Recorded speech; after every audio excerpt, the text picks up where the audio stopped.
আসসালামু আলাইকুম দর্শক, আশা করি সবাই অনেক ভালো আছেন। আজকের রেসিপিটি হচ্ছে কিটো ডায়েট যারা করছেন স্পেশালি তাদের জন্য।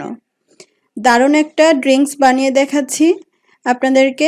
এটা হচ্ছে বুলেট কফি, অনেকে এটাকে কিটো কফি নামেও চিনে থাকেন। আর বানানোর পদ্ধতিটা খুবই সহজ, আশা করি আপনাদের অনেক ভালো লাগবে। আর এই কফিটা কয়েকটা ভাবে তৈরি করা যায়, 2-3টা ভার্সন আছে, আমি পর্যায়ক্রমে সেগুলো আপনাদের সাথে শেয়ার করব। আপনারা যদি রাতের খাবারের পরিবর্তে অথবা সকালের ব্রেকফাস্টের পরিবর্তে এরকম 1 মগ কিটো কফি খেয়ে থাকেন, তাহলে আপনার শরীরে যেমন পুরোপুরি এনার্জি থাকবে, তেমনি আপনার ক্ষুধার ভাবটাও অনেক কমে যাবে। চলুন বানানোর পুরো প্রসেসটা দেখে নেই। আজকে আমি যেই মগে কফিটা খাবো সেই মগেই বানিয়ে দেখাচ্ছি। প্রথমে ইনস্ট্যান্ট কফি নিয়ে নিচ্ছি, এখানে 2 চা চামচ পরিমাণ। আপনারা যারা কফি বেশি স্ট্রং খেতে না পারেন তারা এখানে পরিমাণটা কমিয়ে দিতে পারেন।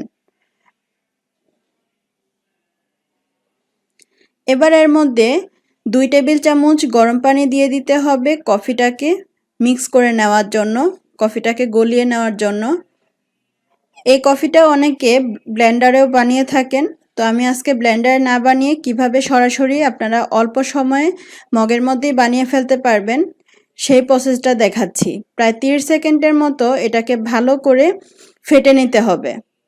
ফেটতে ফেটতে একটা সময় দেখতে পারবেন যে কফিটার মধ্যে একটা গ্লেসি ভাব চলে এসেছে।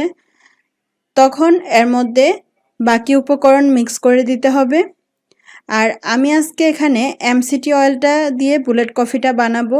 এমসিটি অয়েল যদি কারো কাছে না থাকে তাহলে এটা স্কিপ করতে পারেন, কিন্তু সেই ক্ষেত্রে এটা বুলেট কফি হবে না। আর এমসিটি অয়েলের পরিবর্তে ইচ্ছা করলে আপনারা ঘরে তৈরি খাঁটি নারিকেল তেল ব্যবহার করতে পারেন, অথবা এক্সট্রা ভার্জিন যে কোকোনাট অয়েল পাওয়া যায় বাজারে সেটাও ব্যবহার করতে পারেন। আমি এখানে এমসিটি অয়েলটা দিয়ে দিয়েছি 1 টেবিল চামচ পরিমাণ। দিয়ে ভালো করে মিশিয়ে এবার 200 ml গরম পানি দিয়ে দিচ্ছি। 200 ml গরম পানি দিয়ে এবার এর মধ্যে দিয়ে দিচ্ছি হেভি হুইপিং ক্রিম 2 টেবিল চামচ। আর হুইপিং ক্রিমটা দিয়ে দেওয়ার পর এটা কিন্তু দেখতে অনেকটাই মিল্ক দিয়ে কফি বানালে যেরকম লুকিংটা আসে ওই রকম আসে। আর এটা হুইপিং ক্রিমটা দেওয়ার পরে অনবরত স্পিডে চামচ দিয়ে নাড়তে হবে যাতে ক্রিমটা ভালোভাবে ফেটে মিক্স হয়ে যায়।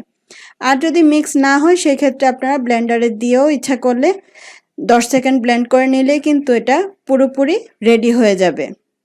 দেখলেন তো কত সহজে তৈরি করে ফেললাম কিটো কফি। অবশ্যই বাসায় ট্রাই করবেন এবং কেমন হলো আমাকে জানাবেন। সবাই ভালো থাকবেন। আল্লাহ হাফেজ।